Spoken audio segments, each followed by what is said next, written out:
ప్రస్తుతం అమెరికా అలాగే ఇరాన్ మధ్య యుద్ధం అనేది తాత్కాలికంగా నిలిపివేయబడిందా? అది కూడా దానికి ప్రధానమైన కారణం భారత్ అంటే yes.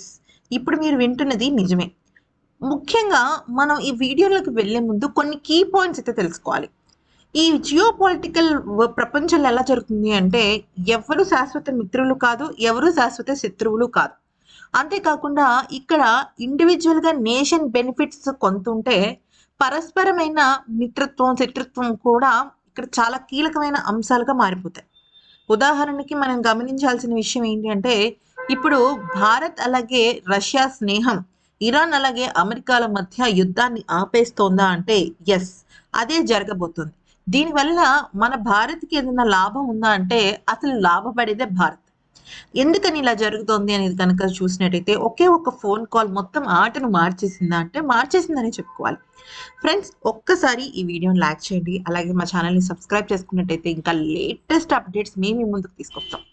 Friends first basic point ఏంటి అంటే అమెరికా అలాగే ఇజ్రాయెల్ ఈ 2 దేశాలు కూడా ఇరాన్ పైన ఇప్పుడు చాలా కఠినమైన యుద్ధ ఆహ్, మేఘాలను కమ్ముకునేలా చేశాయి. అంటే ఆల్మోస్ట్ యుద్ధం ప్రకటించేసినట్టే ఇంకా.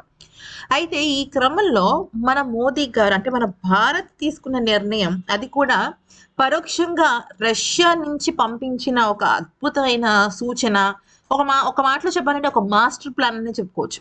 అది ఎలాగా అంటే భారత్‌కి, ఇరాన్‌కి మధ్య చాలా అద్భుతమైన ట్రేడ్ డీల్స్ ఉన్నాయి.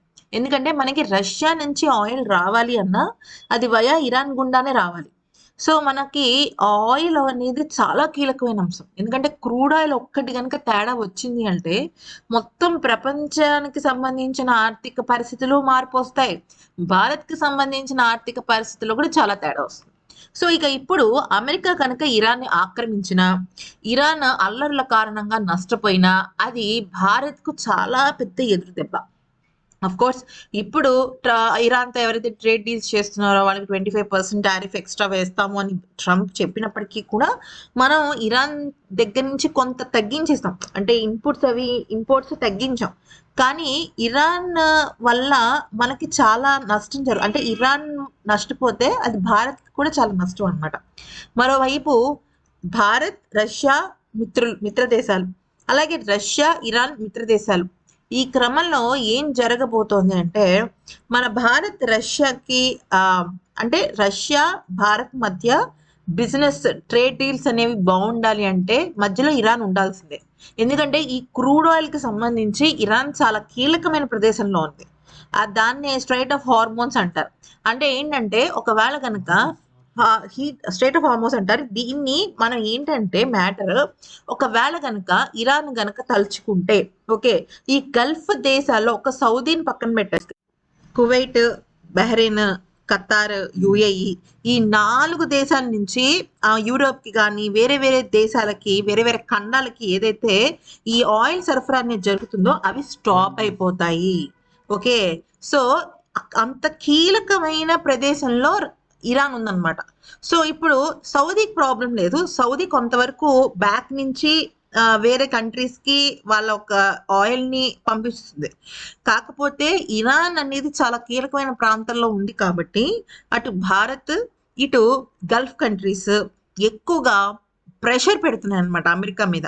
అయితే ఇక పుతిన్ నేతన్యాహుకి ఫోన్ చేసి, ఇరాన్‌ని మీరు గనక టార్గెట్ చేస్తే ఓకే. మేము ఒక అద్భుతమైన ఆయుధం ఒకటుంది. అదేంటంటే ఆర్షనిక్ అనే ఒక పెద్ద ఆయుధం ఉందన్నమాట రష్యా దగ్గర. సో, అది గనక వదిలారు అంటే ఏకంగా 5,000 కిలోమీటర్ల దూరం వెళ్లి యుద్ధం చేసే అద్భుతమైన పవర్ రష్యా దగ్గర ఉంది. సో, రష్యా సింపుల్‌గా ఒక స్వీట్ వార్నింగ్ ఇచ్చింది. ఎవరికి? ఇజ్రాయెల్‌కి.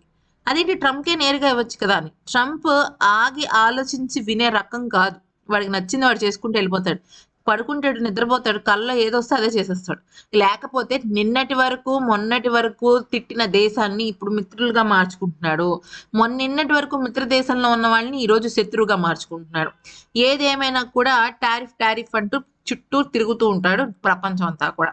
అయితే ఇక విషయంలోకి వచ్చినట్టయితే ఇప్పుడు నేతన్యాహు అంటే ఇజ్రాయెల్ అధ్యక్షుడు ఈ యుద్ధాన్ని తాత్కాలికంగా పాజ్ చేశాడు. అది కూడా పుతిన్ ఇచ్చిన ఇన్పుట్స్ వల్ల. పుతిన్ అలాగే భారత్ ఇద్దరు కలిసి తీసుకున్న ఒక మాస్టర్ ప్లాన్ ఇది. అయితే ఇక్కడ భారత్కి ఇది చాలా లాభం. ఇరాన్తో గొడవలు అనేవి జరగకూడదు. అక్కడ అధ్యక్షుడు ఎవరు, ఏ పార్టీ నడుస్తుంది, ఇవన్నీ పక్కన పెట్టేస్తే బేసిక్ పాయింట్ ఏంటంటే ఇరాన్తో యుద్ధం అనేది ప్రపంచ దేశాలకి ఎవరికి ఎలా ఎఫెక్ట్ ఇస్తున్నా కూడా మన భారత్ మాత్రం అది నెగిటివ్ ఇంపాక్టే. సో ఈ క్రమంలో నేతన్యాహుకి ఫోన్ చేసి ఈ రకంగా మీ పైన మేము అంటే ఇజ్రాయెల్ పైన మేము యుద్ధం చేయాల్సి వస్తుంది, ఎందుకంటే ఇరాన్ మా మిత్ర దేశం, ఇరాన్ మీద మీరు దాడి చేస్తుంటే మేము చూస్తూ ఊరుకోలేము అంటూ రష్యా చెప్పడం, దానికి భారత్ కూడా మద్దతు తెలపడంతో ఇక ప్రస్తుతానికి అమెరికా అలాగే ఇరాన్ మధ్య ఈ యుద్ధం అనేది పాజ్ అయింది.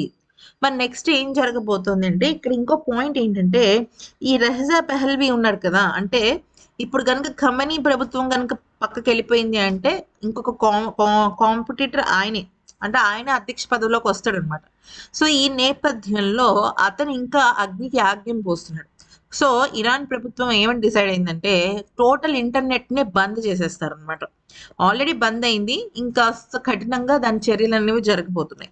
సో ఈ రకంగా మన భారత్ అలాగే రష్యా ఈ ఇరు దేశాలు కూడా ట్రంప్ ఆట కట్టించారు. లేదంటే ఇరాన్ని కనుక ట్రంప్ తన ఆధీనంలోకి తీసేసుకుంది, తన పప్పెట్ అయిన ఈ రెహజా పెహల్వీని కనుక అధ్యక్ష పదవికి కనుక ఇచ్చేస్తే ఇరాన్ ఇంకా అమెరికా వశం అయిపోయినట్టే. ఆల్రెడీ వెనుజులా అమెరికా వశం అయిపోయింది, డెన్మార్క్ మీద కన్ను పడింది. ఓకే, ఇక ఇరాన్ కూడా వెళ్ళిపోయింది అంటే మాత్రం భారత్కు చాలా పెద్ద ఎదురు దెబ్బ. ఇక ఇప్పటికే టారిఫ్లు అంటూ తనకు నచ్చిన పనులు తను చేసుకుంటున్నాడు. సో ఈ క్రమంలో చూసుకున్నట్టయితే ఇది చాలా పెద్ద గొడ్డలి పెట్టు భారత్కి. సో భారత్ అండ్ రష్యా ఇరు దేశాలు కలిసి ట్రంప్ని ఎలా ఆపించాలో అలా ఆపించి మొత్తానికైతే మాత్రం అక్కడ యుద్ధ వాతావరణాన్ని వెనక్కి తీసుకునే పరిస్థితుల్లోకి అయితే తీసుకొచ్చారు. దానికి తోడు ఇంకొక వైపు ట్రంప్కి సొంత వాళ్ళే ఎసరు పెడుతున్నారు. ఎసరు అనటం కన్నా రివెంజ్ తీర్చుకుంటున్నారని చెప్పచ్చు. ఎందుకనంటే అటు కెనడా కానీ ఇటు యూరోపియన్ నేషన్స్ కానీ ఇవన్నీ కూడా ఇప్పుడు ట్రంప్ నుంచి సైడ్ అయిపోయి కొంతమంది చైనా, కొంతమంది రష్యా, మరి కొంతమంది ఇండియా, ఇలాగా బ్రిక్స్ వైపు ఎక్కువగా మొగ్గు చూపిస్తున్నారు అనమాట.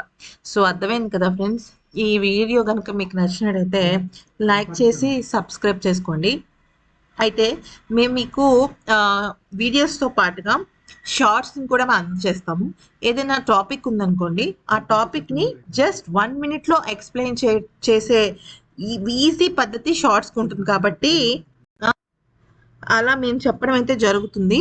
So full video analysis and మా రివ్యూ కావాలి, అసలు ఏం జరుగుతుంది, ఫ్యూచర్ ప్రెడిక్షన్స్, వీటన్నిటినీ మీరు తెలుసుకోవాలనుకుంటే ఈ వీడియోని చూడండి, అంటే లాంగ్ వీడియోస్ని చూడండి. లేదు మాకు కంటెంట్ అనేది జస్ట్ 1 minute ఎక్స్ప్లెయిన్ చేయాలి అనుకుంటే మాత్రం షార్ట్స్ని మీరు హ్యాపీగా వినొచ్చు అనమాట. అయితే థ్యాంక్స్ ఫర్ వాచింగ్.